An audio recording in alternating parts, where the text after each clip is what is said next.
Welcome to the second Talk for Nature today in the Mediterranean corner. I will welcome Alessandra SENSI, Head of Sector for Environment, Green and Blue Economy at the Union for the Mediterranean, to this talk entitled Biodiversity and Ecosystems at the Core of the green and blue transition of the UfM region. So, Alessandra, I will give you the floor to have a presentation. Please go ahead. Thank you so much. First of all, it's a great pleasure to be here with you today. And have the opportunity to contribute indeed to these regional and international efforts on the occasion of COP15. As far as the UfM is concerned, we would like to give a small contribution. This is, of course, a very big challenge that we are facing all together.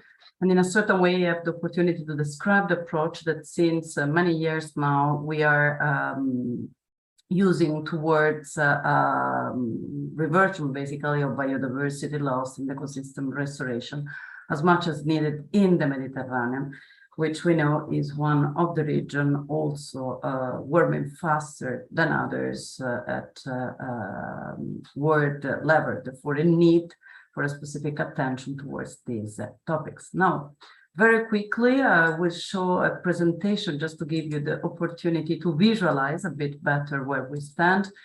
For those that are, let's say, less familiar, the Union for the Mediterranean is an intergovernmental organization made up of 43 countries. We recently had also North Macedonia heading to the Union for the Mediterranean, and the main mission is indeed to enhance cooperation, dialogue, integration, stability, and sustainable development in the region.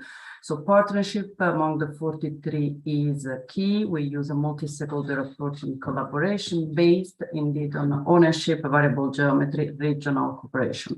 How do we operate? We operate three different, let's say, actions through ministerial declaration, which are indeed the decision taken at ministerial level and setting the path, let's say, towards action, platform of dialogue, which are indeed the interface between, let's say, the political, strategical dimension and the more technical one, and projects.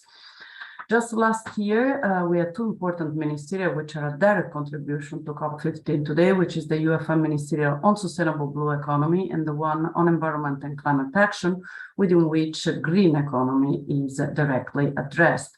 These are just two specific ministerial declarations, which are part of a broader range of, let's say, cross-cutting ones, where again, nature, sustainability are at the core and the basis for any related action.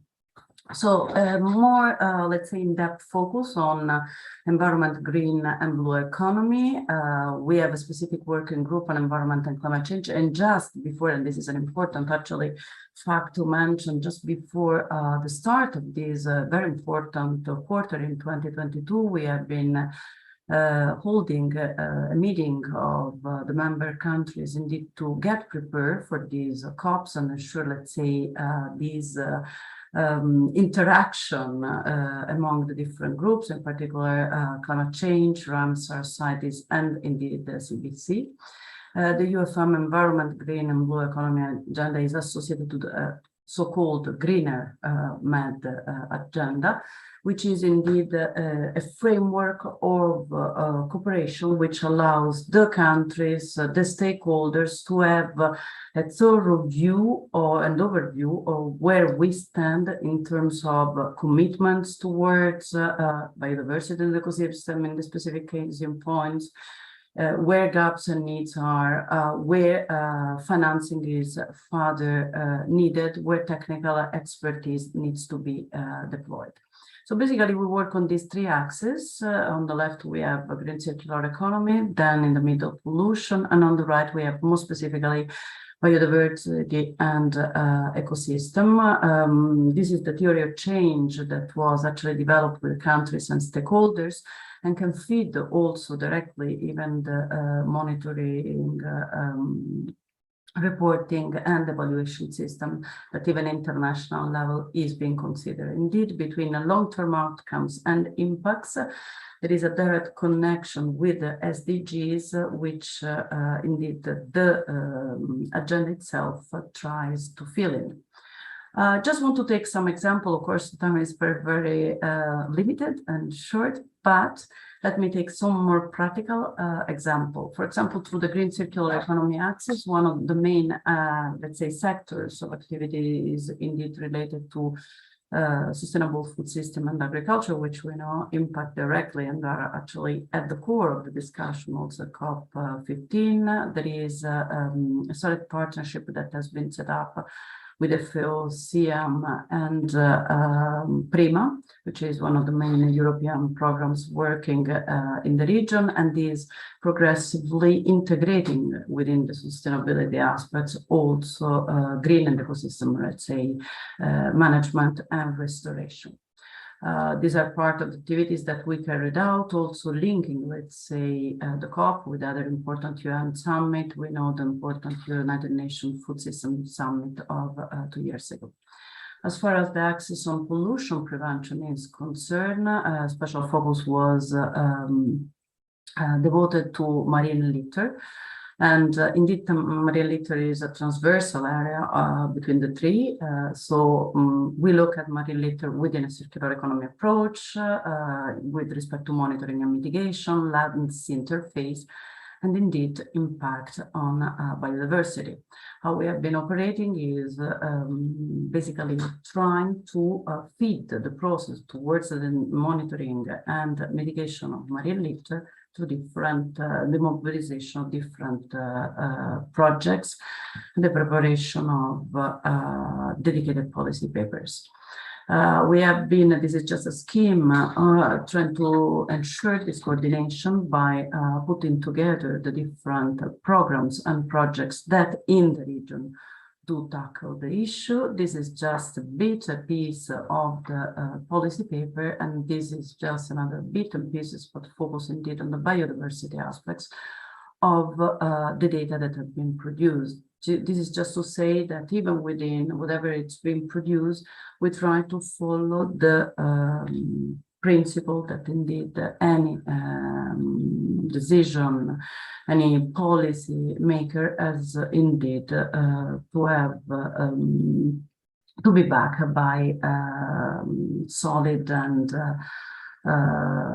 quantified data. We have been linking also marine litter to waste reduction, and of course, I mean, also the mission Restore Our Ocean that was indeed recently launched by the European Commission, and as a target of reducing plastic waste at least at 50%. On the third axis, which is the one actually devoted on biodiversity and ecosystem, we have been focusing on wetlands protected areas, as well as on forestry and landscape restoration. There is not enough time to go through all these areas. What we can say is that we have a strong focus on marine protected areas and on landscape restoration. However, protected areas, terrestrial one, are definitely less covered at Mediterranean level, and these will have to be in the upcoming agenda. On wetlands, just to give an example, these are the type of activities that we have been doing. Again, creating ownership, awareness. We have been supporting within the Ramsar COP that was just closed, a draft resolution, which is no longer draft, but actually is a resolution itself on protection, management, and restoration of Mediterranean wetlands as nature-based solution. Same applies for a conference on wetlands that is held on a yearly basis, indeed to inform countries, again, and stakeholders of the state of the art, and again, let's say, to pool energies. These are just figures related to green and maths, how we try to maintain this coherence within the region. So again, systematically, let's say, have a reporting shared again with countries and stakeholders of where we stand in terms of mobilization of resources, how the resources are, let's say, shared, so how, you know, biodiversity and ecosystem are tackled, and feeding that into monitoring, reporting, and evaluation structure against the baseline created last year. Same scheme applies for sustainable blue economy. No time to go into that. Just a point that within blue economy, important, let's say, mobilization is ongoing in terms of financing. We have different streams, including regional blue economy partnership and fund that is being set in place, which will cover indeed specific nature-related aspects. To conclude, we were all together, and this was definitely a common success. COP27, for the first time ever, the Mediterranean Pavilion has been set up. 70 events were carried out, but more than anything, it was a very important opportunity to be all together there as Mediterranean region. So this positive experience will possibly be replicated and extended, let's say, to other COPs. And we see actually these small talks as very important, let's say, reflection of this joint spirit and willingness to be together. Here, two last reference, and I think that with this, I will close my talk, and thank you very much. Thank you, Alessandra. Thank you very much for this interesting presentation. So from COP to COP, here in COP 15, I would like to ask you, if I may, following this presentation, how will the decision of the post-2020 biodiversity framework be reflected or integrated in the Union for the Mediterranean agenda in order to contribute to the regional and international advancement? Please. Yes, indeed, I mean, these two steps in COP15 have been reflected even in the ministerial of last year. Of course, we didn't have the very final outcomes, but Greener Med, which is the operational tool of our ministerial, is indeed a living document, constantly updated. So again, as I said, we had this pre-COPs meeting, and through the following meeting, the very final outcomes also in terms of target, the 30 and so on, will indeed be integrated in the agenda itself.